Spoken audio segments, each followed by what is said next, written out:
Assalamualaikum warahmatullahi wabarakatuh.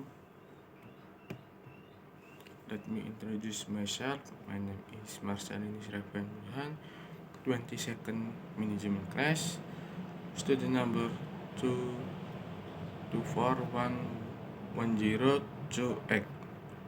Here, I will explain material about analysis of capital structure. Next, understanding capital structure. Capital structure is the composition of the funds used by a company or business entity to finance their operation and investment. In the financial context of a company, capital structure includes two main components: debt and equity. Number one, debts. This include loans the company take from their parties, such as bank, financial institution, or bonds. Number two, equity. This includes investment made by the owner of the company, regular shares, other owners, preferential shares, and accumulative income from the company profits. Equity has no repayment obligation like debt. Next, capital structure component. Capital structure is the way a company finances its operation and investment project through the composition of funds. The two main components of the capital structure are debt and equity. Here's a more detailed explanation of both of these components. Next, number one, debts, short-term debts. This include loans or debts that have to be paid in a period of less than 1 year. Typically, short-term debt is used to finance a company's daily needs, such as supply and payment of tax. Long-term debts. It is a loan or debt that has a term of more than a year. It, it is It is commonly used for financing long-term investment like purchase of fixed assets, business development, or large projects. Number two, equity. Common stocks. Common stock represent ownership of a company shares. Ordinary shareholders have the right to vote in a shareholder meeting and are entitled uh, to an to dividend if the company makes a profit. Preferred stocks. A preferred stock is a stock with certain privilege compared to ordinary stocks. Preferred shareholders have priority in dividend distribution and company asset claims if the company goes bankrupt. Retained earnings. These are profit generated by a company from its operation that are not distributed as dividend to shareholders.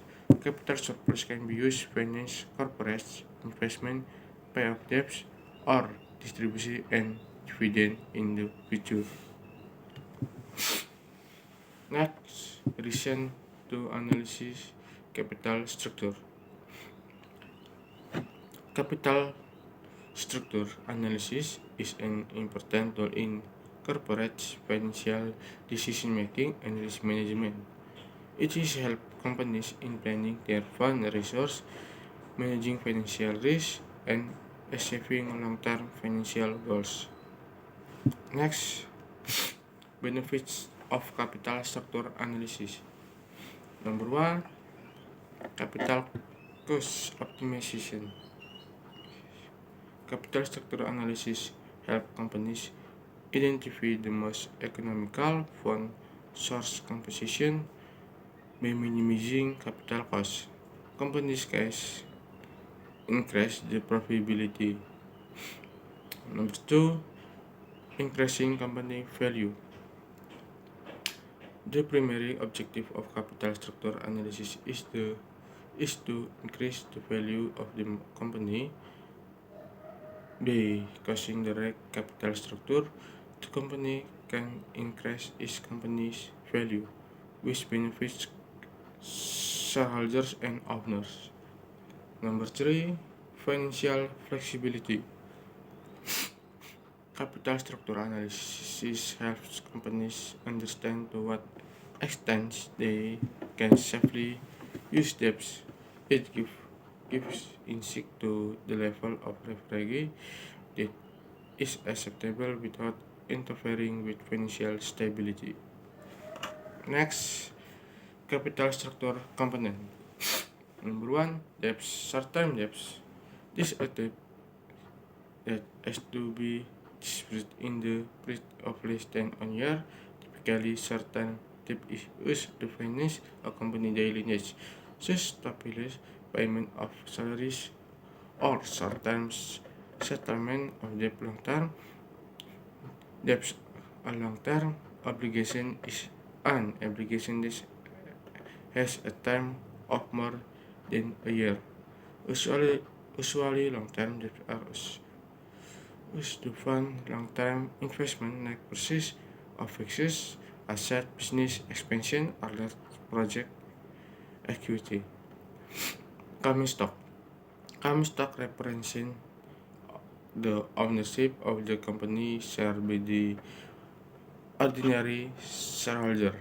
Common shareholder has the right to vote in the shareholders meeting and is entitled to the remaining share of the net profit after paying off the debt and preferential shares. Preference stock. Preference stock is a stock with certain privilege compared to ordinary stock. The preferred shareholder has priority in the distribution of dividend and the asset claim of the company. If the company is liquidated, they usually do not have the right to vote in shareholder meeting. Retained net earnings. These are profits generated by a company from its operational and left to the company as an additional source of funding.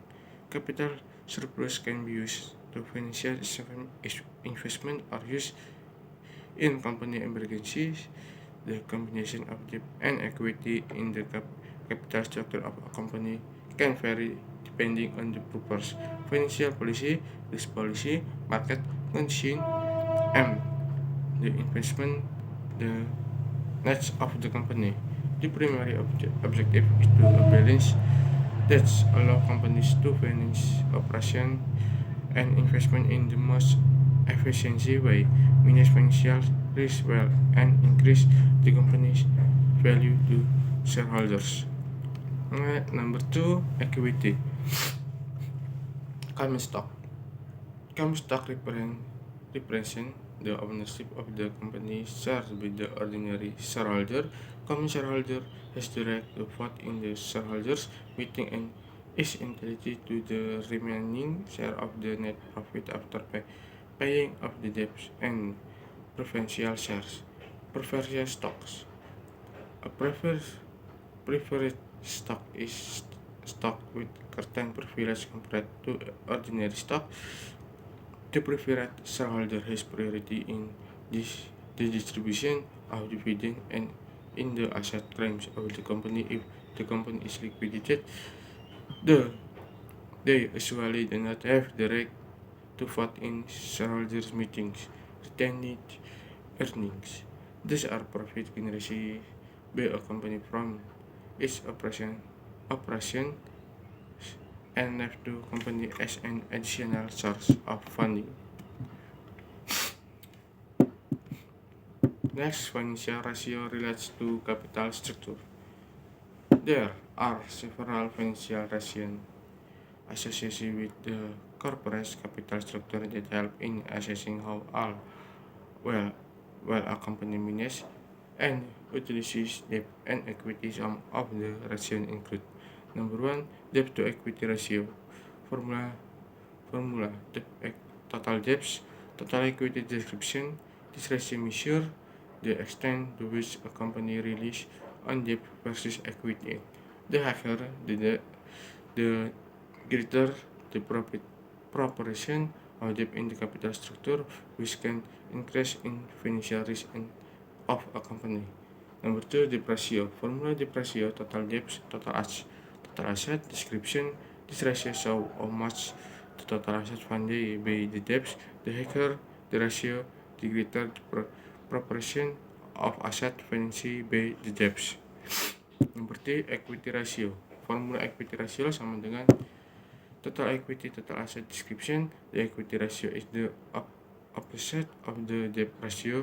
It shows how much of the total asset is financial by equity. The higher this ratio, the greater the proportion of asset financed with equity is.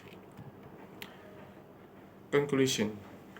In conclusion, capital structure analysis is an important process in corporate financial management involving the main component debt equity. The objective is to an optimal balance between the source of fund derived from debt and equities. Certain debt company can get following benefit: capital cost optimization. By costing direct capital structure, the company can reduce in modal cost, which increase its profitability. Number two, increases corporate value. Proper capital structure can help a company increase the value of its company, benefiting shareholders and owners. Number three, risk verification. Combining debt and equity and capital structure in managing financial risk. Number four, financial flexibility. Capital structure analysis help companies understand to what extent they can use debt without insurmountable risk.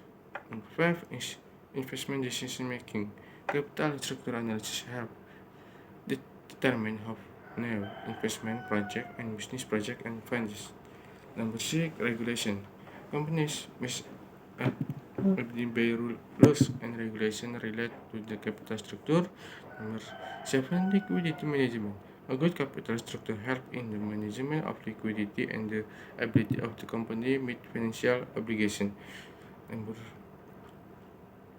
eight, business growth. Proper capital structure allows companies to obtain the fund needs to support business growth. Number Number nine, investor relation. The capital structure affects the company relation with shareholder and investor. Number 10, dividend decision. The capital structure affects the company's dividend policy and dividend to financial ratio associated with the capital structure and in-depth understanding of the source of fund and the management of financial risk is essential in making the right decision.